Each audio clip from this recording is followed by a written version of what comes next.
ঝড় এলো এলো ঝড়, আম পড় আম পড়। কালবৈশাখী ঝড়ের দিন পেরিয়ে বর্ষাকাল চলে এসেছে।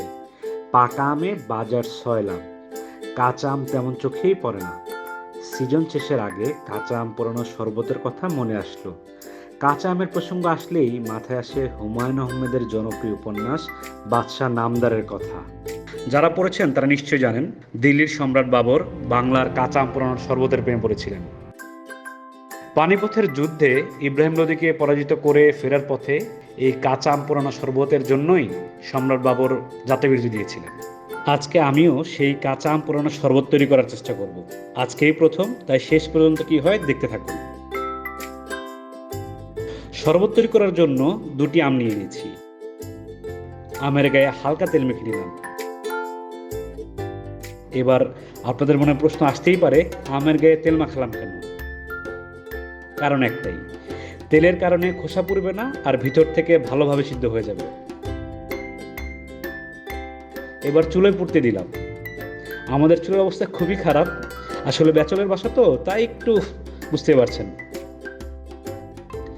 এক পাশ হয়ে গেলে উল্টে দিব, দুই পাশই ভালোভাবে পুড়তে হবে।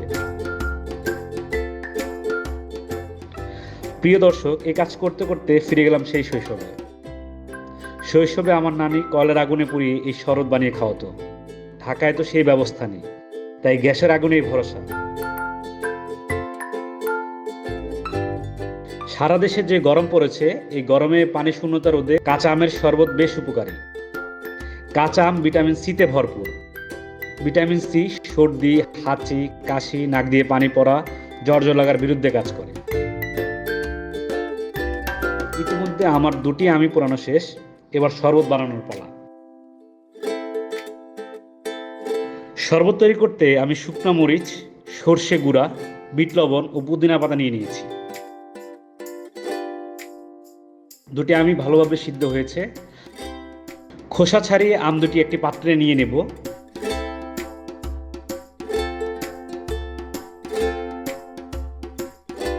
আটি থেকে আলাদা করে চটকে নিয়েছি। সবগুলো আম কাচের জগে নিয়ে নিলাম। আমগুলো অত্যাধিক টক, তাই হালকা একটু চিনি দিয়ে দিয়েছি। যারা টক পছন্দ করেন কিংবা ডায়াবেটিক্স আছে, তারা চিনি ছাড়াই তৈরি করবেন। এবার দিয়ে দিলাম স্বাদ মতো বিট লবণ,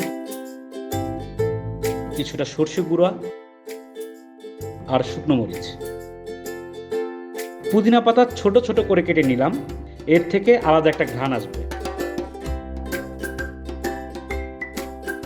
সব কিছু দেওয়া শেষ, এবার পানি দিয়ে ভালোভাবে মিক্স করে নেব।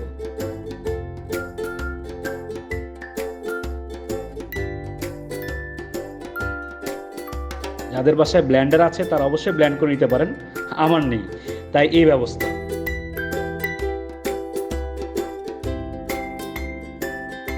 ব্যাস, তৈরি হয়ে গেল মজাদার পুরো আমের টক ঝাল মিষ্টি শরবত। কাঁচা আমে রয়েছে আঁশ জাতীয় উপাদান। কাঁচা আমের রস হজম শক্তি বাড়ায় এনজাইমের মাত্রাও, দূর করে কোষ্ঠকাঠিন্যের সমস্যা। শরীরের তাপমাত্রা ঠিক রেখে নিমেষেই আপনাকে করে তুলবে তরতাজা। এই শরবত বানানো খুবই সহজ, আমি ভালোভাবেই তৈরি করতে পেরেছি। এবার আপনার পালা। সবার জন্য শুভকামনা।